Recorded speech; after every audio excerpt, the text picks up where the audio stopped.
वो भी गद्दार ना बख्शो वीदो रूप रहसन जो वठी सकदो न कोई हाणे बेदार थियो फलार जो वत जीअं त कुछ डी अॻु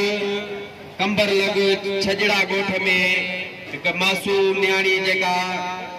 ट्यूशन सेंटर दा वापस ईंदे जैसा ज्यादती जो शिकार थी असा हर उन ज़ालिम जी मुखालिफत कई ऐं उन सां बगावत कई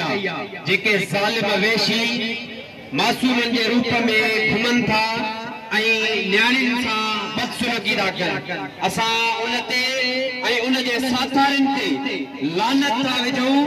ऐं पीटीआई हर महाज ते हर मज़लूम सां गॾु आहे जिथे बि ज़ुल्म थींदो असां उन मज़लूम सां गॾु हूंदासीं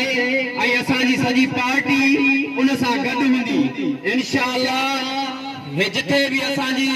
जे भी भाव के जरूरत पवंदी असां उन सां गॾु हूंदासीं ऐं मज़लूम जो आवाज़ आला ऐवाननि ताईं पहुचाइण जे लाइ हर महाज ते जिदोजहद कंदासीं छो त असांजो इहो ई अज़म आहे त असां मज़लूमनि सां गॾु आहियूं ऐं ज़ालिम सां बगावत कंदासीं जेसिताईं हिन न्याणी खे इंसाफ़ न मिलंदो तेसिताईं सोशल मीडिया ते जिदोजहद जारी रहंदी धरणनि जी सूरत में रोडनि जी सूरत में इंशाअल्लाह असांजी जिदोजहद जारी रहंदी